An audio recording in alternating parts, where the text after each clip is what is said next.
Tall John was a burglar, and not a very good one. At least not lately.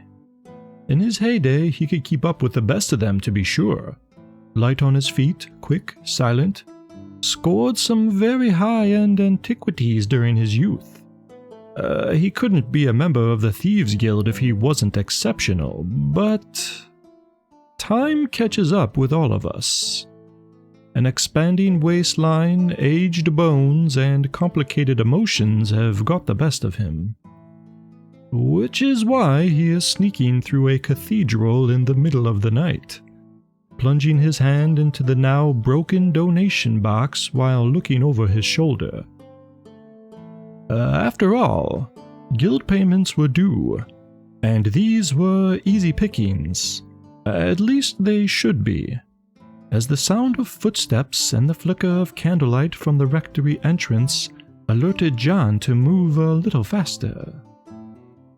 Leaving only a single note behind at the bottom of the box, he shoved everything else into his satchel, then quietly walked out the front door, and down the first alley he came to before the pastor of this temple ever turned the corner to discover the robbery that had just taken place.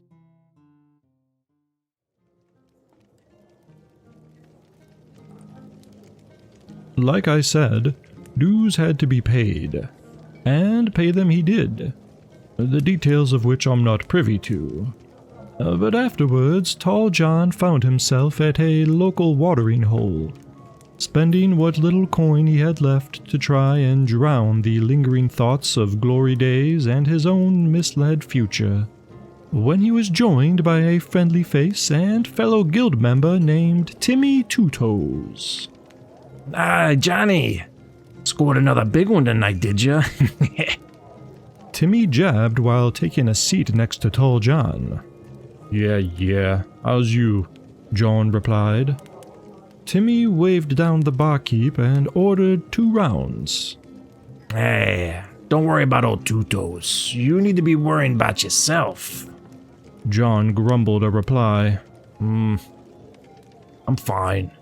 Timmy took a sip of his drink and smacked his lips. No, you're not, Johnny. There's talk about you being, removed. Tall John shifted in his seat, but didn't say anything. So Timmy spoke again. I thought so. I've told you, you're too big to be a burglar. Thug, maybe, but, you just don't have the chops for that. Tall John didn't like hearing it, even if he already knew it himself. But it's not like he knew how to be anything else. They both took another drink to contemplate. Then Timmy chimed in. Let me ask you something. If you could change the course of your future without knowing it's for the better or worse, would you? John chewed the inside of his cheek for a second, then shrugged and said, I'm listening. Timmy smacked his lips again, then leaned over and lowered his voice. Now, I heard a thing from a guy who knows a guy about a place where you can not so much disappear, but maybe restart your life. You know what I mean. Sounds like something you might be interested in, eh? He continued. So, there's a hovel just on the outskirts of town. A small shack, if you will. Hidden in the woods, where this old book learner used to live. Obsessed with dragons or something. Anyways, place is near pristine. Most fellas are spooked by it, cause this old scholar was one of those, the snake men, you know? But, more to the point, he has books in there. Books with notes. Timmy took another sip, then went on. And on these notes, some of them at least, talk about and are marked with that, blushing hen, Now, ain't none of my business, and I don't much care for legends, but you might want to take a gander over there and see if you can't maybe find a different path in life, you know? One that might fit your, aged demeanor, as it were. They were both silent for a moment. Tall John wasn't a dummy. If Two Toes was this familiar, then he most likely already cleaned the place out of its valuables, but the blushing hens. He'd often heard about them, sometimes in hushed voices, other times sang about in the open, and he always wondered if the stories were true.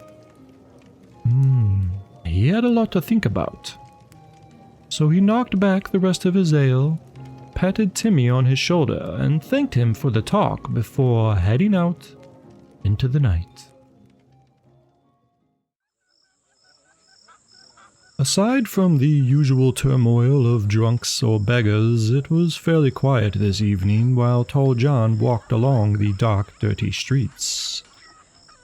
Lost in his thoughts, the alcohol was beginning to mingle with his inner monologue as he tried to pluck out memories he stored concerning the blushing hen mysteries. Some spoke of riches or fantasies. Others thought they would lead to magical places where only friends could reside, while others damned the symbols as devilry, meant to trick fools into chasing dreams, only to find themselves lost forever. Almost none of those sounded bad to John. In fact, he would welcome any outcome that was different from his current downward trajectory. Well, almost any outcome. Stumbling a little while mulling over these accounts, he did not realize he'd ambled his way to the edge of town, and was now standing just outside of the very tree line where the supposed dragon scholar's hut resides. Tall John tugged at his beard and harumphed, then looked around. He preferred the feeling of doing something because he wanted to. Not because someone else told him he should, but his curious nature egged him on, and his judgment was a bit impaired. So he looked around once more, then snuck into the thick bushes and shrubs making for the shack. And Two Toes was right. Tucked away under a few low-hanging willows, the place looked untouched, except for the forced entry around the lock. Typical, he thought, but pushed the wooden door open and stepped inside.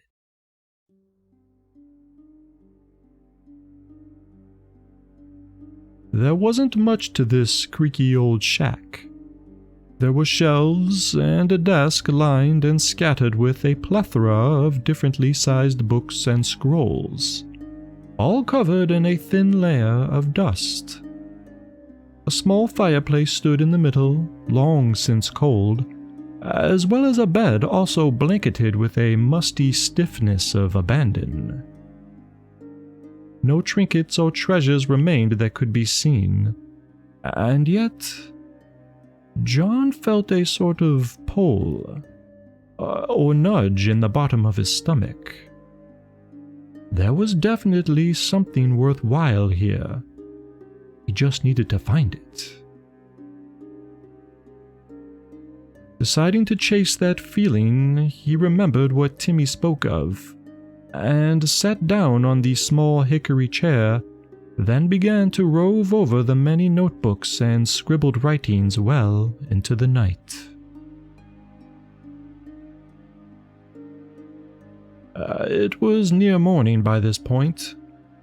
John was still going over everything he could find, and as the sun began to creep over the horizon, poking its way through the jungle of wild nature, The warm rays interjected itself through a window of the cabin, bathing the tired burglar, but also marking one small spot upon another note that read, "The Gathering Stone." John rubbed his bleary eyes and picked it up. This was it, he felt. That guttural sensation peaked as he walked over to the bed and laid down. Holding up the paper, he stared at the words again. The Gathering Stone. This was his new destination, he thought. And after a small nap, he would be forgetting this life of scraping by, of missed opportunities and disappointed obsolescence. He wasn't going out like that, no. When next he woke, he would find his way to this Gathering Stone.